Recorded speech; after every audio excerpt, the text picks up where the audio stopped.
everybody, welcome to the Scob channel. We are back with more alien bestiality, more alien bestiaries. There's apparently only one more species, and then we can start screwing around more and blowing stuff up with the minecart. The villain. The final species to be discovered were the villain. If they're just called that because they're villains, like, come on, Cyan, you made mist. The villain had been communicating with the RI for many years through ambassador seeds, but became part of the larger community very shortly after the RI. So wait, there's the Mojang who had ambassador seeds and the villain. Ugh. With a large and imposing frame and a form of communication based on a complex, multi-voiced, low-frequency rumble. Cool, not pooping my pants at all. The initial introductions were intimidating. After several attempts, Emily Vidal was able to begin some rudimentary communication and began visiting the villain in Marais, which she named on a regular basis. She discovered a complex and amazing society that was able to use their technology in unexpected ways. That means they had weird butt stuff. They had the ability to quickly transform their world using extruded structures, based on some form of complex miniature substrate material. Chris Farley, are you a freaking botanist? Unlike the other worlds, the Villain sphere is scooped out of a Villain resettlement group that was preparing to set off into space to find a new homeworld.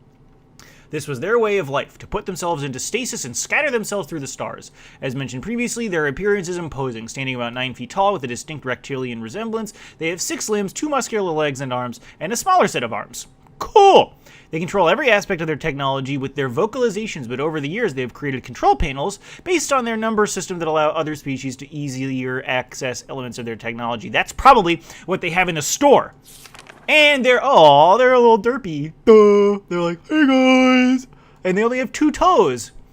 Okay, so we have, there's nothing behind us. I'm not going to poop our pants. Can we turn this? Yes. So we can project onto the screen. Maybe we have to project there. Cool. Getting ahead of ourselves.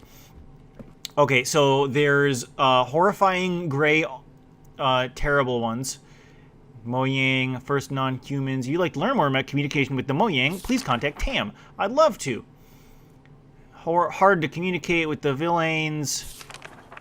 If you'd like to learn more about communication with the villain, please contact Vito. I'd love to, but all of these people are dead, or in rocks, or they're transformed into... I'd like to learn more about communication with the RI. Is this what we're going to learn here from Chris Farley? Seed information. Oh, it's the butthole seeds. Oof. Friends, I don't know if I want to make everyone listen to all this. This is a lot. Ambassador seeds were first documented about 150 Earth years ago. Wait, so how long have they been here? Jeez, how long have they been here? Oh my gosh. They occur about every 400 days if the trees remain healthy. Natural seed swaps occur between pairs of seeds that we now know dropped simultaneously from healthy trees in paired sphere. So basically, if a seed falls off a tree on Earth and a seed falls off a tree in the Mojang sphere, you get transported to Notch's house, and then he wants to go on Twitter and talk about Gamergate with you, and it's a nightmare. Location of the swap is defined by the locations of the pairs of seeds. After the first swap, the seeds recharged quickly, allowing for a quick return.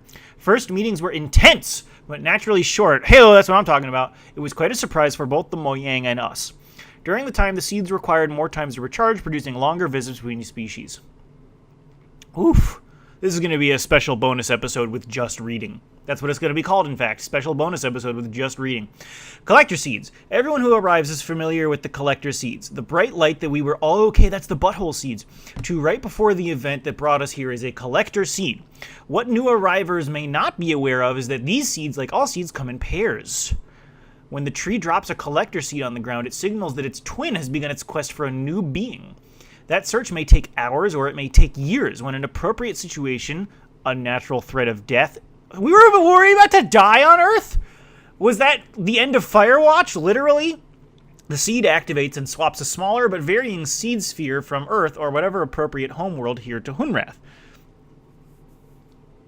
So, does the first seed have to go back and die? Jeez! As Hunrath became more populated, we would watch for a newly dropped collector seed, collect it, and place it in the entry canyon area. This allowed us to provide a more predictable entry experience for new arrivers. Oh, okay. And provide a single area to collect any resources that may have come along with the new arriver.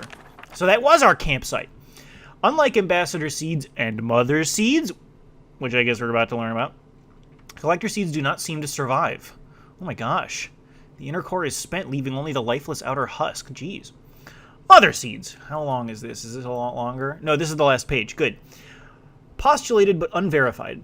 First suggested by Alima Hamsa, 2232 Bert, BH, before Hunrath? I don't know. The notion of mother seeds extrapolates the behavior... Chris Farley, frickin' botanist. The notion of mother seeds extrapolates the behavior of the lesser seeds to a super seed.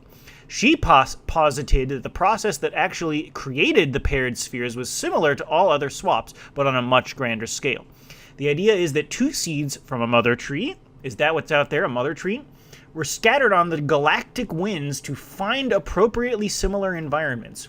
So basically the pitch for this game was, okay guys, you know trees? What if trees in space? And then Kickstarter was like, here's $1 million.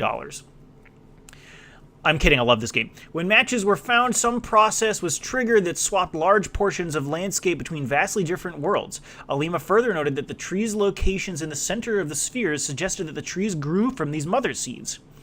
Because of the similarities, it has been conjectured that reswapping the entire environmental spheres might be possible with a larger scale version of the ambassador seed machine.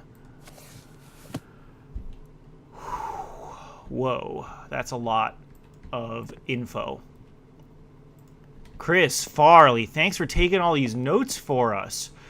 Oh boy. Okay, everybody, that's it for backstory and lore on the Scob channel. That was a lot of reading. If you stuck around, thanks for sticking around. If you didn't stick around, you didn't watch this episode, so I can tell you to go do butt stuff at your house, and you won't know about it. Like, comment, and subscribe. Thanks on the Scob channel.